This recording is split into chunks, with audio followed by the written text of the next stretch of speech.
بسم اللہ الرحمن الرحیم۔ مفتی تقی عثمانی صاحب کا یہ قرآن پاک ہے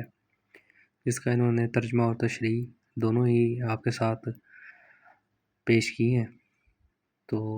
میں آج اس کی کچھ معلومات جو ہیں وہ آپ کے ساتھ شیئر کروں گا،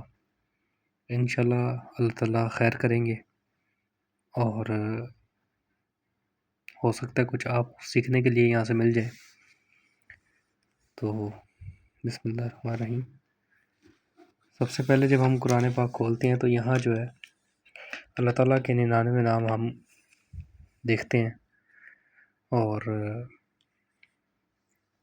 ان کو پڑھتے ہیں، اور ان کے معنی کا جو ہے ہم مطالعہ ساتھ کر سکتے ہیں، ٹھیک ہے۔ اور یہاں جو 2 خالی پیج ہیں، یہاں یاد دہانی کے لیے کچھ آپ تحریر کر سکتے ہیں، کچھ ایسی باتیں جو آپ نے یہاں سے پڑھی ہوں، اور اس کو جو ہے آپ اگر کچھ پہلی تو بات یہ ہے کہ اس میں قرآن پاک میں کوئی چیز ایسی ویسی لکھنی نہیں چاہیے، لیکن فار ایگزامپل آپ کے پاس کچھ نہیں مل رہا ارجنٹ طور پہ، اگر آپ نے کوئی یاد دہانی کے لیے یہاں کچھ لکھنا ہے تو آپ اس کو پینسل کے ساتھ یہاں لکھ سکتے ہیں، اور بعد میں آپ اس کو کہیں لکھ کے اس کو آپ یہاں سے ریموو کر دیں۔ یہاں یہ بتا رہے ہیں جی آسان ترجمہ قرآن اور تشریحات کے ساتھ از مفتی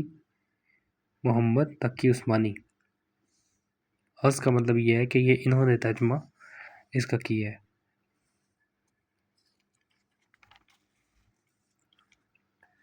کچھ یہاں مطلب ہے کہ پبلشر جو جنہوں نے قرآن پاک کو یہاں چھاپا ہے، جس کمپنی میں چھپائی ہوئی ہے، اس کے بعد اس کے پیش لفظ ہیں وہ یہاں سارے تحریر ہیں۔ پھر اس کے بعد یہ دیکھ لیں کہ آپ یہاں ہمیں مل جاتی ہیں صورتیں۔ اس کا فائدہ یہ ہے آپ کو کہ آپ کو معلوم ہو جاتا ہے کہ اس میں کتنی صورتیں ہیں، جس چیز کا ہر مسلمان کو پتہ ہونا چاہیے کہ قرآن پاک میں کتنی صورتیں ہیں اور کتنی آیات ہیں اور ان کے کیا کیا نام ہیں، ٹھیک ہے، وہ یہاں مل جاتا ہے آپ کو، ٹھیک ہے۔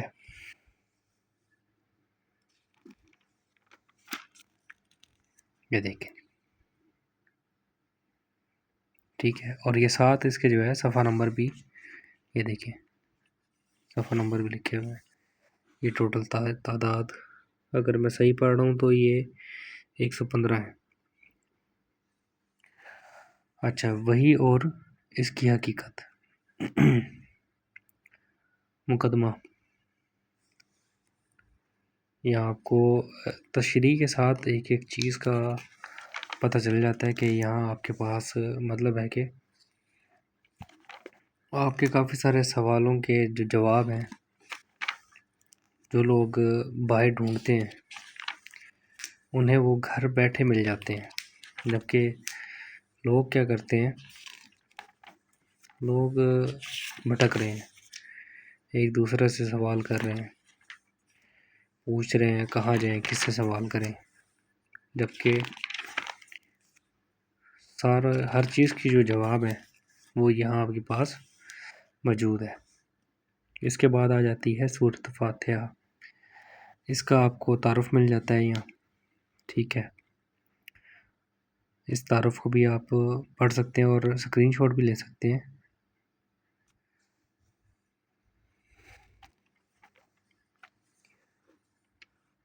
یہ دیکھیں، جو اس قرآن پاک کی جو پہلی آیت ہے، سورت، وہ جو سورت ہے وہ سورۃ الفاتحہ ہے، ٹھیک ہے۔ یعنی ہمیں یہاں 2 سوالوں کے جواب مل رہے ہیں کہ قرآن پاک میں کتنی صورتیں ہیں، 115، اور پہلی صورت کون سی ہے، وہ ہے سورۃ الفاتحہ، جس کے ساتھ اگر آپ یہاں دیکھ لیں تو اس کا تعارف بھی کروایا گیا ہے۔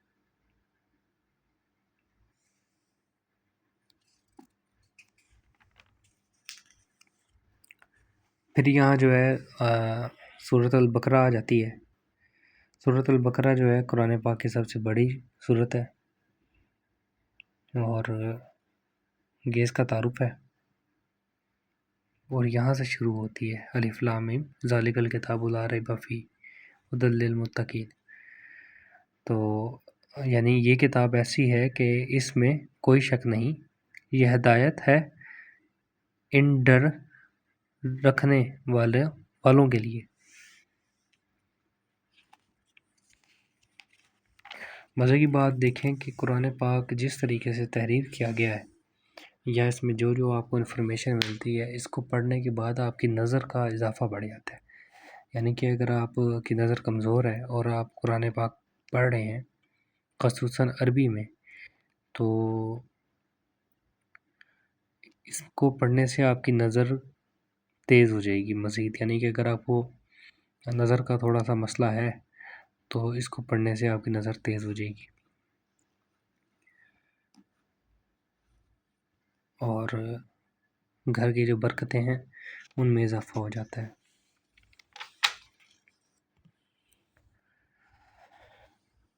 تو یہ ہے جی قرآن پاک کا چھوٹا سا تعارف، جس کا ترجمہ و تشریح مفتی تقی عثمانی صاحب نے کیا ہے۔ مفتی تقی عثمانی بہت بڑے عالم ہیں، آپ سب جانتے ہوں گے ان کو۔ اور اس کا ترجمہ، اور آپ یہ دیکھیں کہ اس کا جو ترجمہ ہے وہ بھی ڈیٹیلز کے ساتھ ہے، اور اس کے علاوہ اگر ہم اس کے اوپر نظر کریں کہ اس کی جو تشریح کی گئی ہے اور ساتھ جو اس کا تعارف کا معاملہ ہے، یہ بھی بہت ہی خوبصورت طریقے سے یہاں مطلب ہے کہ تحریر کیا گیا ہے۔ تو سورۃ البقرہ کا ہم تھوڑا سا جو تعارف ہے وہ آپ کو دکھاتے ہیں، آپ اس کا اسکرین شاٹ لے لیں۔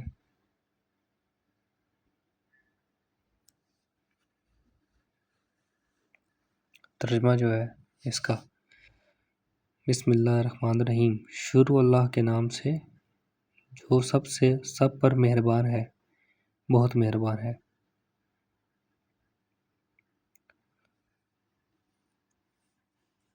مزید اگر کسی کو کوئی سوال پوچھنا ہو، فور ایگزامپل کہ اگر ہم کافی سارے لوگ سوال پوچھتے ہیں کہ یار ہم نا قرآن پاک کو کیا وضو کے بغیر ٹچ کر سکتے ہیں، تو جواب ہے اس کنڈیشن میں آپ ٹچ ضرور کر سکتے ہیں کہ آپ کے اندر کوئی ایسی ناپاکی نہ ہو جو ناپسند کی گئی ہو۔ فور ایگزامپل کہ اگر آپ کو لگتا ہے کہ آپ نے، یعنی کہ آپ بیمار ہیں، ٹھیک ہے، جو بیماری میں آ جاتی ہیں جو چیزیں، اس دوران جو ہے آپ قرآن پاک کو ہاتھ لگا سکتے ہیں۔ فور ایگزامپل کہ اگر آپ بار بار وضو کر رہے ہیں اور بار بار آپ کا وضو ٹوٹ رہا ہے اور وہ جو شخص ہے وہ اس کو بیمار قرار دیا جائے گا، تو یعنی وہ اس کنڈیشن میں آ کر اپنا جو ہے قرآن پاک کو ہاتھ لگا سکتا ہے، کیونکہ ایسا ممکن نہیں ہے کہ ہم قرآن پاک پڑھ رہے ہوں اور کوئی بیمار ہے، اس کو بار بار اس کا وضو خراب ہو رہا ہے کسی بھی وجہ سے، تو وہ بار بار جا کر وضو کر کے آئے اور وہاں قرآن پاک کو چھوڑ دے، پھر جائے وضو کر کے آئے۔ یعنی کہ ہر جو 10 منٹ بعد 5 منٹ بعد معاملات اس طرح کے ہو رہے ہیں تو اس کے تھوڑا سا نظر انداز کیا جا سکتا ہے۔ اللہ تعالیٰ بہت مہربان ہے، اور اللہ تعالیٰ کے کافی سارے ایسے معاملات ہیں جہاں اللہ تعالیٰ نے چھوٹ دی ہے، جس طرح سے لیٹ کر نماز کا پڑھنا، یہ سب کچھ۔ تو اسی کے ساتھ آپ سے اجازت چاہتا ہوں۔ اللہ تعالیٰ ہم سب کو قرآن پاک کا مطالعہ کرنے، سمجھنے اور پڑھنے کی توفیق عطا فرمائے، اور اس کی ڈیٹیلز کے ساتھ، ہمیں اس کی سمجھ کے ساتھ۔ یعنی کہ کچھ لوگ یہاں ایک اور بات بتاتا چلوں کہ کہتے ہیں کہ یار اگر قرآن پاک عربی میں ہے، وہ میں سمجھ نہیں آ رہا، تو ہم نے اگر ترجمے کے ساتھ پڑھنا ہے تو اس کو ترجمے کے ساتھ کیسے پڑھیں، کیونکہ ہمیں اس کے لیے کسی استاد کی ضرورت ہے۔ تو جو ترجمہ ہے، اگر آپ مفتی تقی عثمانی صاحب کو اٹھا لیں تو یہاں اردو جو ہے وہ آپ دیکھ سکتے ہیں کتنی آسانی سے سمجھائی جا رہی ہے۔ جیسے یہاں لکھا ہوا ہے الحمدللہ رب العالمین، یعنی تمام تعریفیں اللہ کی ہیں جو تمام جہانوں کا پروردگار ہے۔ یہ آپ کسی 10 سال کے بچے کو بھی سمجھائیں گے تو اس کو سمجھ آ جائے گی۔ باقی یہ کہنا ہے کہ قرآن پاک کو پڑھنے کے لیے کسی کی اجازت کی ضرورت ہے، ترجمہ کے لیے کسی کی اجازت کی ضرورت ہے، یا کسی بھی ایسے عمل کے لیے جو قرآن پاک سے ریلیٹیو ہے اس کو کرنے کے لیے کسی بھی قسم کی اجازت کی ضرورت ہے، تو یہ باتیں درست نہیں ہیں، کیونکہ قرآن پاک دیا ہی ان لوگوں کے لیے گیا ہے جن کو علم نہیں ہے۔ یہ قرآن پاک ان لوگوں کے لیے ہے جن کو علم نہیں ہے، یعنی کہ ظاہر سی بات ہے کہ یہ علم کی کتاب ہے، اس کو بہت زیادہ پڑھا جاتا ہے، اور وہ لوگ پڑھتے ہیں جن کو سمجھ نہیں ہے۔ تو قرآن پاک کی جو عربی ہے اس کی حفاظت کے لیے عربی کا پڑھنا سمجھنا بہت ضروری ہے، لیکن اگر آپ کو عربی پڑھنا نہیں آتی تو اس میں لازم نہیں ہے کہ آپ نے عربی ہی پڑھنی ہے، آپ اس کا ترجمہ بھی کر سکتے ہیں۔ تو اللہ تعالیٰ ہم سب کو اپنے زبان میں رکھے، اور دعا ہے کہ کچھ آپ نے سیکھا ہو تاکہ یہ میری نیکی کا ایک حصہ بن سکے۔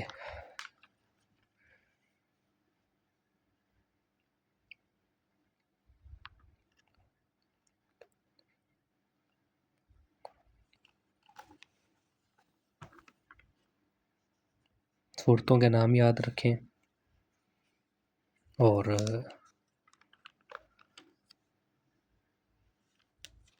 صورت مدنی ہے، مکی ہے، ان کے تعارف دیکھیں تاکہ جو ہے آپ کے علم میں اضافہ ہو، اور اتنا تو ہر مسلمان کو پتہ ہونا چاہیے تاکہ جتنے بھی مسلمان بھائی بہن ہیں ان کے، بلکہ بچے بچے کے ذہن میں جو ہے یہ چیز ہونی چاہیے کہ قرآن، آج کل جتنے بھی لوگ ہیں قرآن پاک کو اللہ معاف کرے پاکستان میں جو ہے صرف اور صرف اس کو سنبھال کر رکھ دیتے ہیں اور اس کو ہاتھ نہیں لگاتے کہ کہیں اس کی بے ادبی نہ ہو جائے۔ تو آپ مجھے بتائیں کہ یہ کتاب اس لیے بنائی گئی ہے تاکہ ہم لوگ اس کو اٹھائیں، اس کو پڑھیں، اس کو چومیں اور اس کو سمجھیں اور اس کو دوسروں تک پھیلائیں،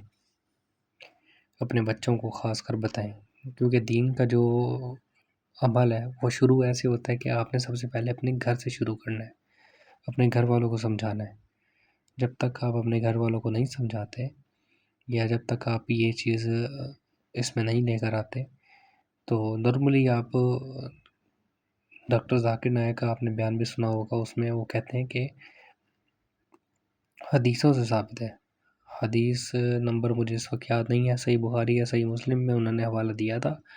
کہ جب تک لوگوں کو ہم دین کے لیے نہیں بلاتے اپنے پاس تب تک جو ہے اللہ تعالیٰ یعنی کہ ہم عام روٹین میں جنتی نہیں ہیں۔ صرف مسلمان گھرانے میں پیدا ہو جانا یا صرف اور صرف کلمہ پڑھ لینا اس سے ثابت نہیں ہوتا کہ آپ مسلمان ہیں، یا ایسے یہ ثابت نہیں ہوتا کہ آپ نے لازمی جنت میں جانا ہے۔ ہمیں اس سب چیزوں کے لیے پہلے قرآن پاک کو سمجھنا ہوگا، اس کو پڑھنا ہوگا، اور ہمیں اپنے بچوں کو، اپنے گھر کے چھوٹے نادان بچوں کو اس چیز کی سمجھ دینی ہوگی، انہیں یہ دعوت دینی ہوگی، ہمیں انہیں پڑھانا پڑے گا، ہمیں ان بچوں کو یہ بات سمجھانی ہوگی کہ قرآن پاک کی کیا اہمیت ہے، اور قرآن پاک خاص کر ہم سے کیا کہہ رہا ہے، وہ کیا کہنا چاہ رہا ہے ہم سے۔ سیدھی سی بات ہے کہ اگر آپ کو اللہ تعالیٰ سے بات کرنے کا شوق ہو رہا ہے تو آپ قرآن پاک کو پڑھیں کہ اللہ تعالیٰ آپ سے بات کیا کرنا چاہ رہے ہیں، اللہ تعالیٰ آپ سے کیا کہنا چاہ رہے ہیں۔ ہم بچوں کے ذہنوں میں بٹھا دیتے ہیں نہیں اس کو ہاتھ نہیں لگانا، اس کی بے ادبی ہو جائے گی، نہیں اس کو ایسے نہیں کرنا، اس کا ایسے ہو جائے گا، جبکہ قرآن پاک کی بے ادبی اس چیز میں ہے کہ ہم اس کو سجا کر رکھ دیتے ہیں۔ نعوذ باللہ، ہمارے پاکستان میں اس چیز کا بہت زیادہ بڑا ٹرینڈ بن گیا ہے۔ اللہ تعالیٰ ہم سب کو ہدایت دے، اللہ تعالیٰ ہم سب کو معاف کرے، میرے کسی الفاظ میں کمی پیشی ہو تو اللہ تعالیٰ مجھے ہدایت دے، اللہ مجھے معاف کرے۔ اب سب سے درخواست ہے کہ ان باتوں پر، ان چیزوں پر عمل کریں تاکہ اللہ تعالیٰ ہمارے اس معاشرے کو بہتر بنائے. آمین.